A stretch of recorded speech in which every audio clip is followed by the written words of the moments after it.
Doug Peterson also decided to not play one of his wide receivers out on the field for more than 60% of the snaps. Everyone thought Deshaun Jackson was injured because he was on the sideline for most of the time. He played only 53% of the snaps.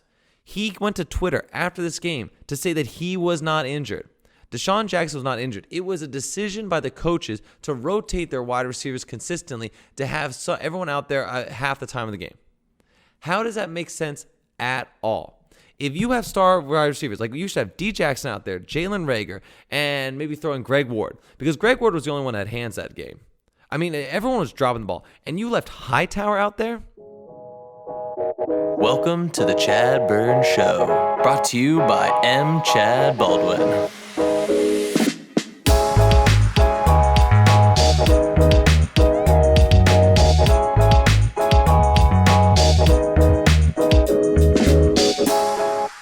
Welcome to the ChadBurn Show. I am your host, ChadBurn, and we are back after being off for a week.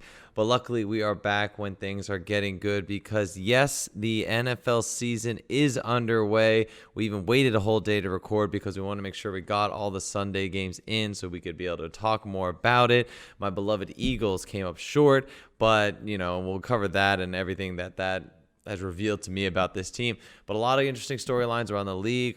Today, we're really going to go through the scores. We're going to look at which teams are the upset, which teams coming through, and then finally do a little deeper analysis of the Eagles' loss to the Washington football team. A team with no name, a team with really no direction, yet was still able to come up with 27 unanswered points against the Philadelphia Eagles. But we will get into that later. But to start off, I'm glad to be back. We did take a week off. Time just, obviously recharge the batteries. It's been a crazy year. Have not had a lot of time off to do kind of things that, me and my wife wanted to do. But we did get the time to get away. It was nice. Watch some basketball, watch the sports, got away from the city, and just getting out into the way and out into the nature, which was great for us. So obviously there was no episode last week, but if you did have time to check out the episode from 2 weeks ago, we went over obviously the NBA walkout on over the racial inequality and issues in the United States, discussed more about the implication of players and their role in helping with race issues and how to kind of improve the injustices that are in America and what they can do to bring light to those certain situations and how they can be a vector of change as we continue the conversations in the United States especially. But obviously that was then 2 weeks ago, so you had time. Make sure to check that one out. And all our other episodes, you can go to Spotify and Stitcher, Google Podcasts, iTunes, wherever you listen to your podcasts to check all our older episodes. But we did want to get you a new one, so we got right back into it. It's been, happy for this one. I don't know what to say. Yesterday was like a national holiday. It was like having football back, the whole day. Red Zone was on, game starting at 1. There was a Thursday night game between the Chiefs and the Texans. It was just, it finally felt real. Sports were here. I know we've had the NBA going. I know the NHL. I know baseball's been playing. But the real one that obviously I was looking forward to and hoping that would happen and COVID wouldn't hold back against was obviously the football season. And I wanted to see, if they'd actually be able to hold it and if it happened. And it did. And it was like Christmas morning, waking up, kind of just getting ready, setting the fantasy football lineups, getting all the Eagle gear on.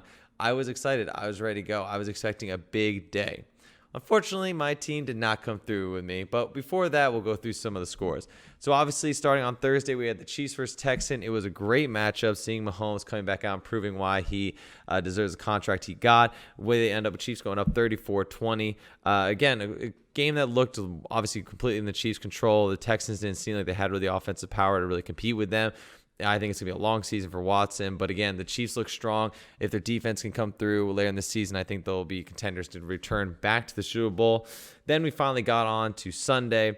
Bills beat the Jets pretty handedly, 27-17. Good to see that Zach Moss, the backup running back, is getting some action. The Bills look to be, at least a decent team again. Josh Allen getting the production needs to get done. Stephon Diggs is playing. You get a lot of targets from John Brown. So pretty exciting. The Jets, again, took a while to get going, but Jamison Crowder was exciting with some speed, easy, quick screens. He got the 82 touchdown yard. I think it was something where it was a bubble screen to the right. He burst through, just completely burned the defenders and went through. So I think Crowder's going to be interesting. Bell is injured, so a lot more to come from there. Moved over to the West. Packers taking on the Vikings. The Packers won easily with this big scoring game, 43-34. Vikings scored a lot towards the end there, but it really was the Packers game. Aaron Rodgers had himself a clinic. Aaron Jones scoring, Devontae Adams, Lazard. It was really just nothing could stop the Packers. That was impressive. Good to see Rodgers coming out, proving why he should continue to be the quarterback, and that the backup has still some time to learn. Browns, Ravens. Ravens destroyed the Browns. Again, I don't know how Baker Mayfield is a quarterback in this league, but he continues to try and do it. 38-6, Ravens completely throttled the Browns, and Mark Andrews made one of the coolest catches I'd seen yesterday. One arm grab back in the end zone. Just incredible. But again, Ravens, that's going to be a team to look out for. One of the upsets of the day was definitely Jaguars over Colts. I think everyone pretty assumed that the Colts would come through on that one. Jaguars win a close one at the end, 27-20. Chark Jr. with a touchdown. Minshew looking a little decent. I think Minshew had 2 or 3 touchdowns he threw. But again, Jaguars, if they can hold on and keep the score low, they have a chance to do well. Moving in to the Raiders, Panthers. Raiders come from behind to win a 34-30 against the Panthers. Really close game in the end. Josh Jacobs absolutely blew up. Raiders might have a lot of offensive production this year, which would be good to see for them. Jason Wynn didn't get much involved, but it looks like Derek Carr seems to be at least getting back into a groove. You have a solid running back, decent enough defense, so we'll see how that kind of goes out the rest of the season. Bears beat the Lions. Also a little shocked on that one, but at least Trubisky came through 27-23 against the Lions. Lions should have won at the end. It went through the hands. I forget the wide receiver right now, but they had an absolute dime throw by Stafford into the end zone to win that game and really completely fell through for their team. But again, Bears kind of squeak away with a lucky one there. They held on just to win at the finale towards that goal line stand. But, the Lions, man, I felt bad for the fan base because that should have been an easy win. Finally, move on to Seahawks-Falcons. Great game as well. 38-25 going to the Seahawks. DK Metcalf, my boy, who I have on my fantasy team, coming through with a touchdown, laying the game, a deep one. Just absolutely burnt. I mean, a man of his size that can run that fast and catch deep balls, it's incredible. So it's really nice to see him getting a groove. Chris Carson, obviously, rocking. Matt Ryan finally got the game going towards later in the second half. Falcons started making a bit of a comeback, but Hayden Hurst is looking good. Julio Jones looking like a grown-ass man, ripping the ball away from the defenders and playing just an absolute stellar game. And Calvin Ridley coming through as well towards the end. So, Falcons have a lot to be grateful for. Todd Gurley, obviously, is actually able to get a goal line dive in there. So, have some consistency. But the Seahawks looking deadly on offense once again. Patriots win one with Cam Newton. It was really fun to see Cam Newton out on the Patriots team, but he was actually, doing pretty well. Cam Newton was doing his thing. It's fun to see Bill Belichick and the Patriots offense kind of reinvigorate, kind of reimagine how that offense is run with now a mobile quarterback. 2 scores by Cam Newton out of the pocket. Amazing to see when they have someone that they can actually move around with.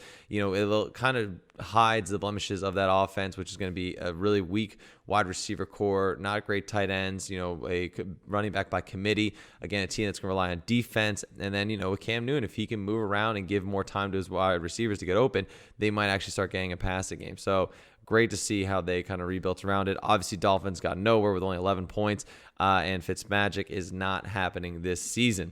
Chargers end up beating the Bengals 16-13. Joe Burrow had an interesting start. Again, rookie, can't expect much, but he was able to rush for a touchdown. He started getting the groove throwing. I believe he got a touchdown to A.J. Green. Good to see A.J. Green back in the game.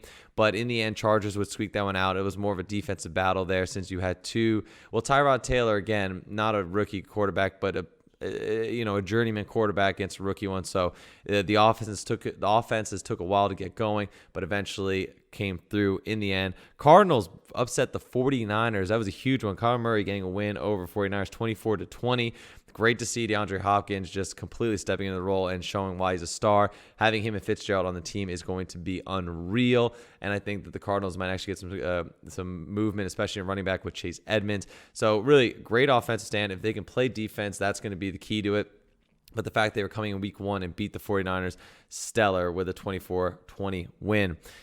Finally, the game of the week, obviously between the Buccaneers and the Saints. Saints won that one 34-23. The Saints defense really throttling down on Brady. Able to get a couple sacks, interceptions, one run turn for a touchdown. They even had a block field goal. So, the Saints were playing hard. The defense was there to shine. Offense got through. Kamara finally showing up again, showing why he's so athletic and why he's one of the top running backs in the league. And while Tom Brady still did well, there's a lot to ask for from him. The offense needs to get clicking. They have so many weapons. There's no way they can't keep up with a Saints team in regards to scoring. The defense showed some inexperience, a lot of late penalties that they didn't need or didn't require at those moments. So Bucs have a long way to go, but they still show that they had glimpses of brilliance where you know that that team has the talent around it to be a good team. But again, Saints are still the leaders in the NFC South. They are still the ones to watch out for. They're still the ones you got to beat in order to win that division. So Saints remaining up on top. And finally, we got to Sunday night game where the Rams took on the Cowboys. Rams end up winning 20-17. Some questionable calls by the new coach McCarthy there at the end, going on the fourth down when he couldn't get it instead of tying the game up. But, Cowboys, again, Dak Prescott, unfortunately, couldn't get it going when he needed to late in the game.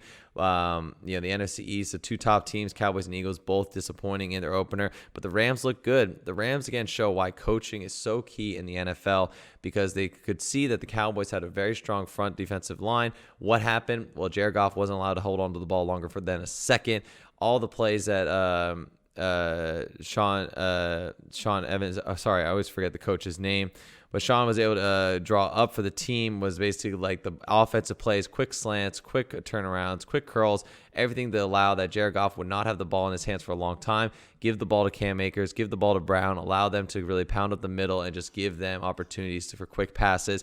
That's what they did. They excelled on it. They had a lot of open men and just continue to go down and be consistent on the offensive side. The defensive side of the ball was great. Donald blew up Ezekiel Elliott at one point, but Donald looks amazing on the front line, the defensive line. There's not much to say other than that. The Rams are going to rely on Donald getting to quarterback every time to disrupt the flow of the game. The cornerbacks are solid. Obviously, you have Jalen Ramsey, you have Josh Johnson. Those are people that can cover back there. You saw some big hits. You saw some great coverage in the secondary. So the defense, I think, should be able to hold that team together for most of the season. They still gave up points, but all in all, I was pretty impressed by that team. So again, Rams get a good one. The Cowboys, Eagles are going to play the Rams next week. So I think that's going to be a real challenge for them. But again, Cowboys lost, so at least that saved a bit of the Eagles season. As you're an Eagles fan, you're happy about that. Happy to see the Cowboys weren't able to kind of take a lead in the division. But tonight, on Monday Night Football, obviously Steelers versus Giants. Steelers should win that one handily. I think they're 5 points favored right now. And the Titans versus the Broncos for the West Coast Monday night game.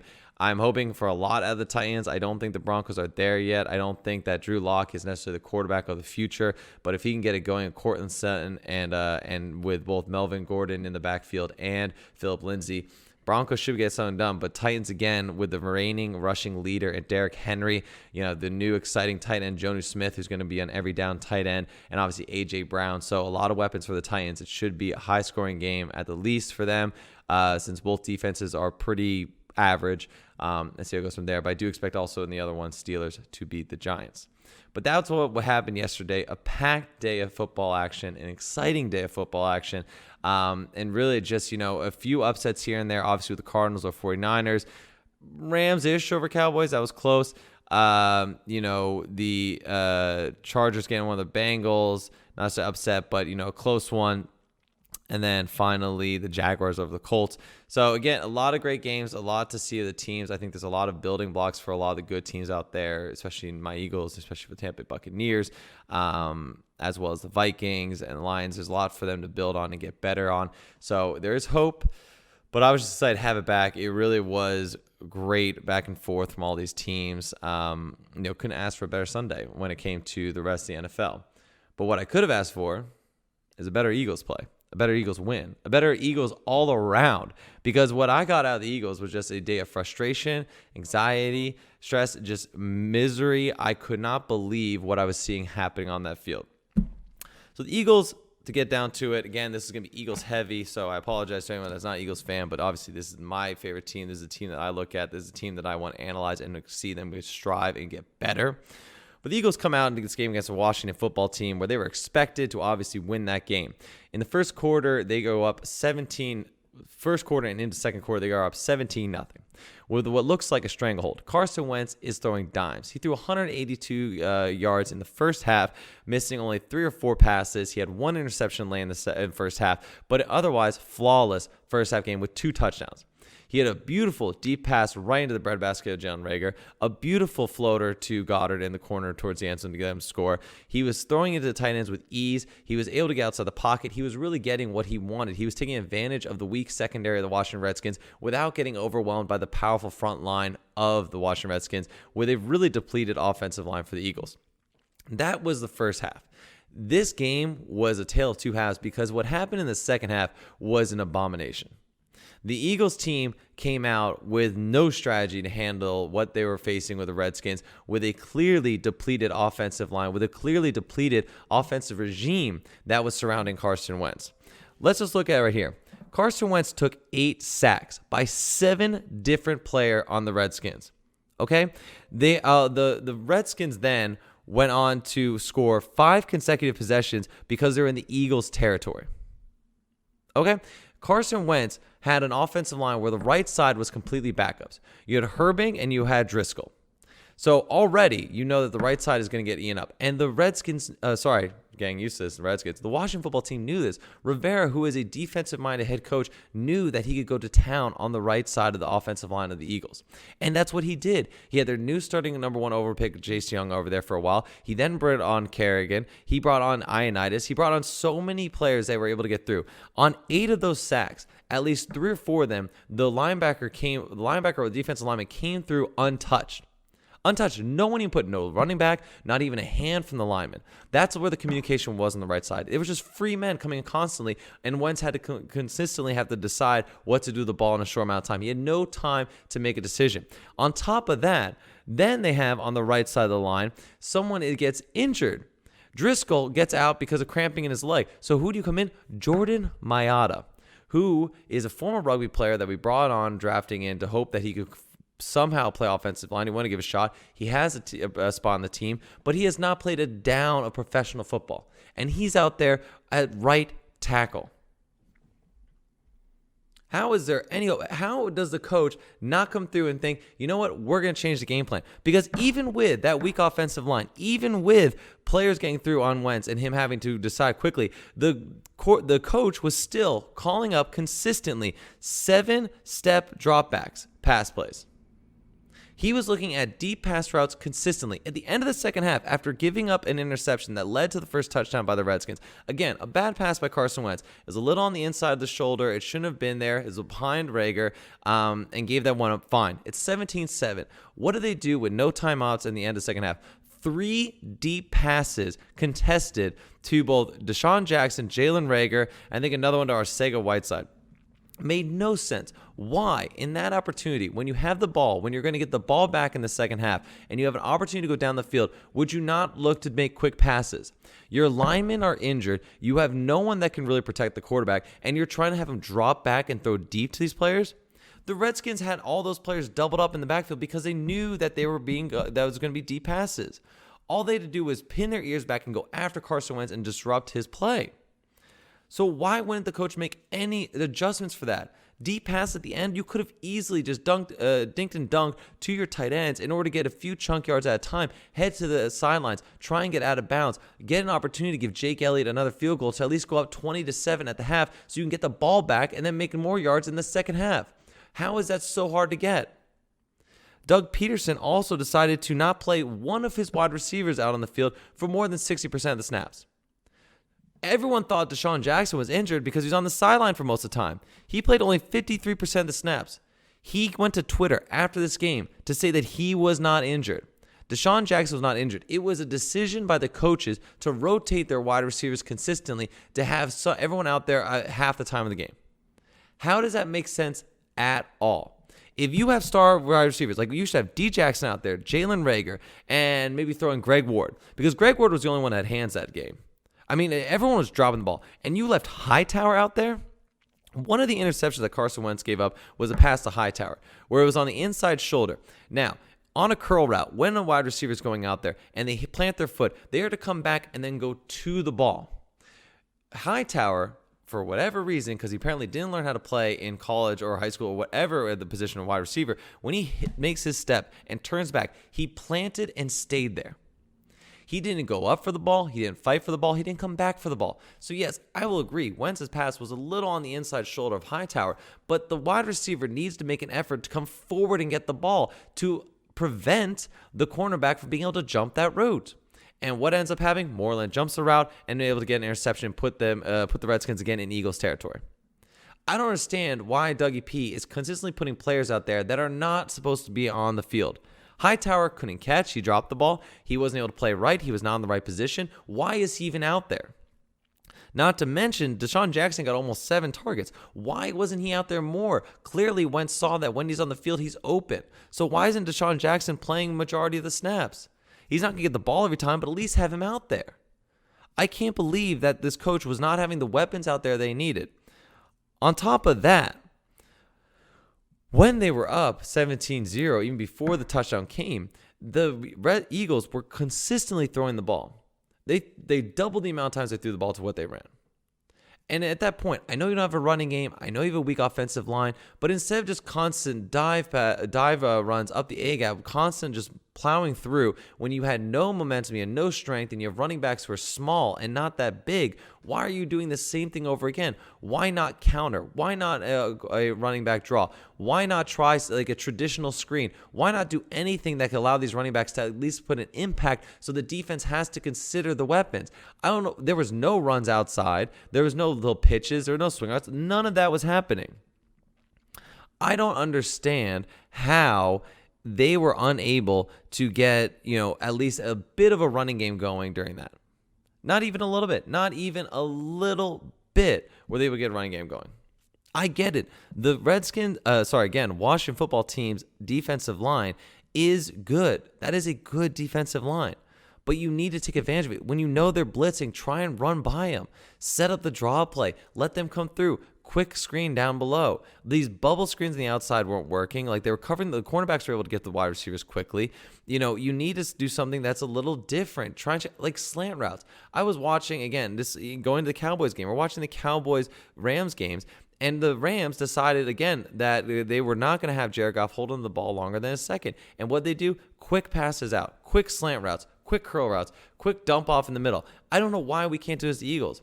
Consistently, we had Carson dropping back at 5 7-step dropbacks to throw the ball, to deep routes. And nothing, not even like there's an outlet pass down below that they could just pass to if there's too much pressure. No, it was all deep. For whatever reason, Dougie P, because we have given him a complete pass since he won the Super Bowl, has just come up with the worst game strategy we have seen. And this has been consistent through last year. If you go back to what I was saying last year as well, Doug Peterson does not call a good game. He is consistently going to the same stuff he wants to do all the time. He doesn't adjust to the game flow. He doesn't adjust to how the game is being played. It's his strategy, and that's it. And he has the same plays he's going to. He's getting the same type of analytics that are coming through, and every time it doesn't work. The only time he ever runs the ball a lot is after the fans have been yelling at him for a week to run the ball. And then he runs the ball. And what happens? We usually win. When we were losing and we came and played the Bills last year, what happened? We ran the ball a bunch of times and Miles Sanders opened up and we were able to win the game. It's that simple thing that just would allow us to excel through this season. But already week 1, we've seen a Dougie P who is so stubborn and so stuck in his roots, he's not able to adapt to the game. And we always give him a pass because he won a Super Bowl. He brought the first Super Bowl to the city, but he's not a genius. The same thread of why there's been weakness in this Eagles organization over the last 3 years has been when Dougie P's play calling has come into question. For whatever reason, we are not able to see a full best representation of what this Eagles team could be because the play calling is abysmal every time. The wide receivers are not open when they need to be. They're not easy routes to just get quick. Not giving Carson Wentz just quick passes so we can get going. That's what was working at the beginning of the game, and as we went on, it just kept going deeper and deeper passes. I know we only had Boston Scott. I know there's only Corey Clement, but you have to at least try and utilize them in some way to keep the defense honest. They were just coming after Carson after again and again and again.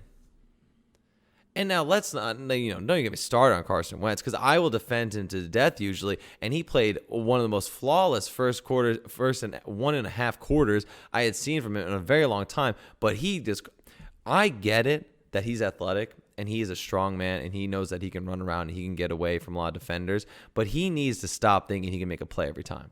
He's just got to get rid of the ball. Because there were several instances when again, 4 or 5 of the 8 sacks, the linebacker or defensive lineman came through, not even touched once by a running back, by an offensive lineman, not once. Carson saw him. It wasn't like he was caught on his blind side. He would see them, and Carson would either back up, trying to fake a pass, or try and do his typical dip under the arm to escape away. It doesn't work every time, and all he's going to do is get himself hurt. He constantly, when there was either 2 or 3 guys about to take him down, instead of just throwing the ball, he tried to get away and escape. Carson, we know it worked in 2017, but it's not going to work every time. You are a gifted person, but you need to learn to get rid of the damn ball. The one sack he took, I think it was towards the end of the game, towards the end of the first half or third quarter, when we were in field goal range, and he takes a sack on 3rd down to push us out of field goal range. Like, you got to be kidding me. Like, I think it was one Jake Elliott missed. It was a 53-yarder, but it would have been like a 30-40, and he was, perfect, but just short. And, again, Jake Elliott should make that kick. But Carson needs to know that when you're in a position where you're going to get a field goal, you can't take that sack. You have to give the ball away. And he always wants to make some magic out of it, but you need to know the ball has to go. Just throw it out of bounds. Just get it away. Roll out of the pocket and throw it out. Just get rid of it. Because if you're going to try, a couple times he did too, try and actually throw it while under duress, you're going to get picked off. And he's lucky he didn't get picked off more. Again, Carson Wentz had a flawless start of this game, but it ended bad. He needs to recognize when he's getting attacked by the defensive on every possession where he has no chance to escape and he's gonna just has a bum rush of defenders coming at him constantly. He needs to know how to adapt in those scenarios as well. Doug Pearson may be a lost cause, but Carson needs to get better here. He needs to throw the ball away. He needs to know that it's not going to work every time. You can't always break free of those defenders. They're going to learn. They're going to tackle you properly. They're going to know you're going to do that dip move, and they're going to grab you and try and pull you down. And he's going to hurt himself if he keeps that up. It's crazy. I don't know how he can continue to do that without even having a hope to get further. But, man, he held on that ball so many times. I mean, I love the guy, but he has to get rid of the ball. It's absolutely insane. But again, also, he's working with a team out there on the offense where he has so many different wide receivers that are doing different routes. I mean, I don't even know half the time they know what they're doing. Some of these wide receivers are not running the correct routes. You could see where the ball is where Carson Wentz expects them to be. That's because you don't have a consistent starting group, and you're not consistently keeping those people out there for play after play. The rotation of these wide receivers was maddening. I didn't know who was on the field ever at one time. It was so different constantly. And Rager clear his work. Deshaun Jackson was clear a favorite of. I know Ertz and Goddard was working at the beginning. They got 2 touchdowns, and we had the 12-man formation out there. But it's not to me if that you can't just keep doing that every single play. And like I know Jeffrey's not back yet, but Deshaun Jackson is good. Rager is good. Greg Ward is consistent. Hightower shouldn't be out there. J.J. Arcega-Whiteside shouldn't be out there.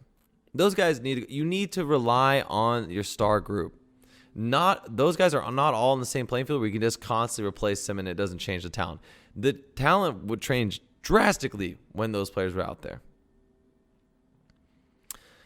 And again, we go back maybe the 4th and 4 play by Doug Pearson where they were, they could have just punted the ball late in the game instead of giving the Redskins the ball again in the Eagles territory. I think it was 5. So I mentioned before, 5 consecutive possessions in the Eagles territory. It was 5 of the last 6 Redskin position in that game were in Eagles territory. So you have Dwayne Haskins, who's not a very good quarterback, who literally only had to go 30 to 40 yards every time to score a touchdown or at least get him in field goal range. So they're scoring every time. The Eagles were putting in that position because Doug P is going on 4th down.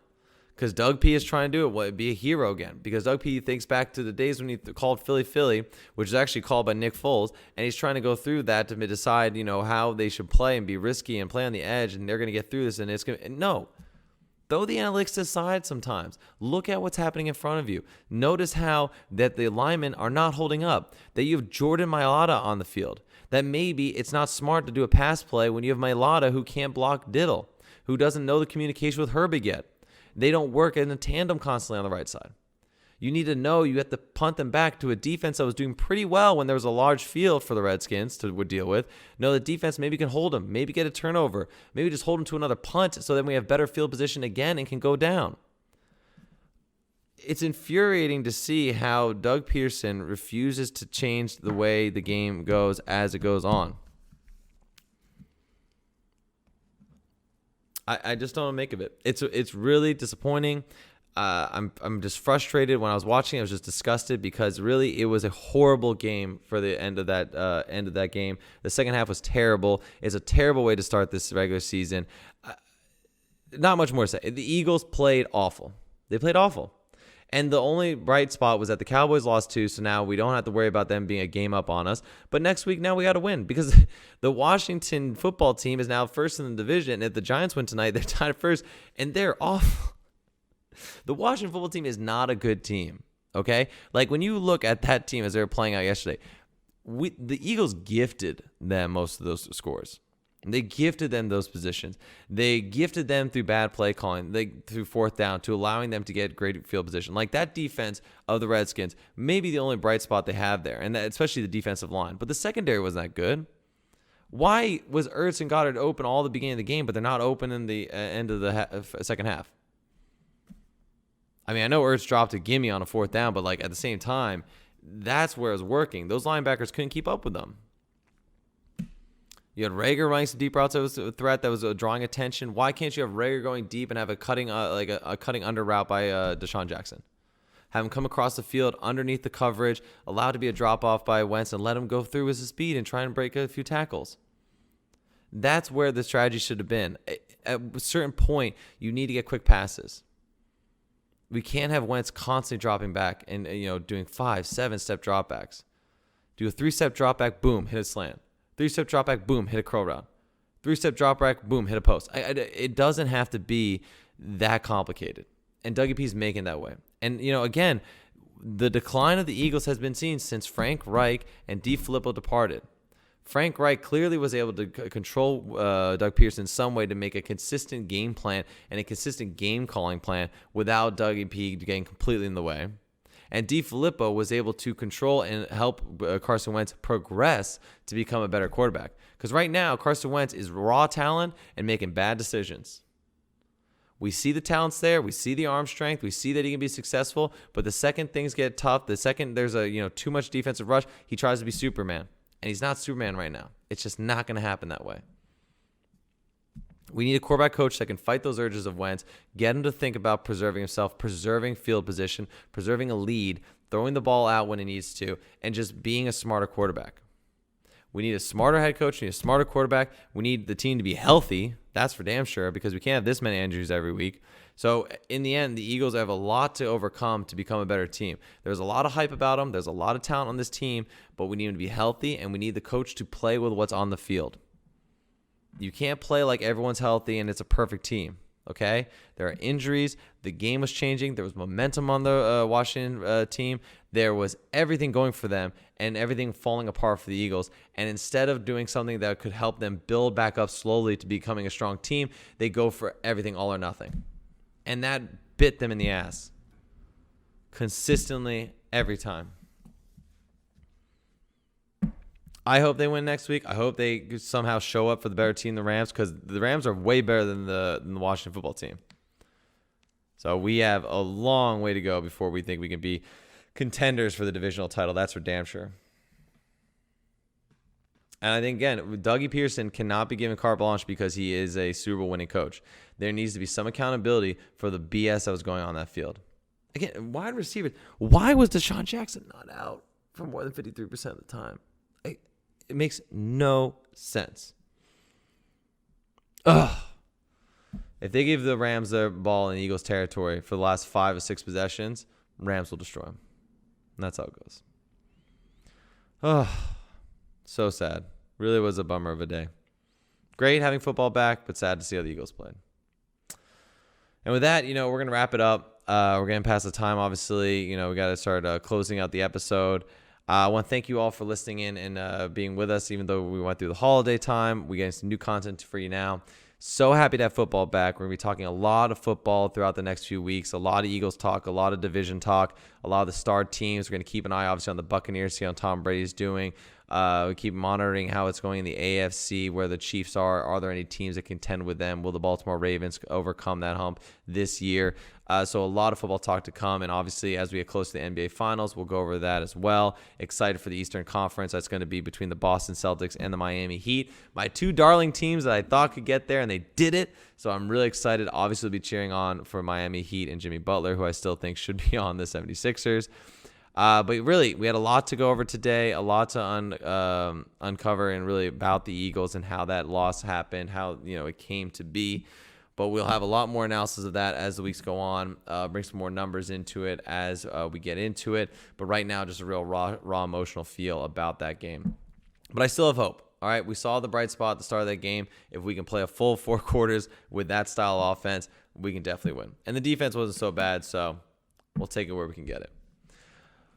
Well, with that, thank you again for joining the show, everyone. Again, we'll get this up on Monday at 7 p.m. We post our episodes on Monday at 7 p.m. every week. So make sure to listen to it, and you can always catch all the past episodes on our previous episodes on Spotify and all the other channels where you're listening. But thank you again. Football's back. Sports are happening. We'll try and keep COVID away from them all so we can continue to have this and have great conversations each week. But until then, have a great evening and good night. Thank you for listening to the ChadBurn Show. Remember to check out all new episodes every Monday at 7 p.m. on Google Podcasts, Apple iTunes, Stitcher, Spotify, and all major platforms where you listen to your podcast. If you'd like to get in touch with me and want to send in your questions or requests for topics to discuss in the show, you can email chadburn.show@gmail.com. All episodes have video recorded, which is then posted to our YouTube channel, The ChadBurn Show. Be sure to subscribe to us where you get your podcasts or on our YouTube channel to stay up to date with all our new content. You can also follow the show on Instagram at ChadBurn Show and on Facebook, The ChadBurn Show, to see clips from previously recorded episodes and information on all upcoming shows.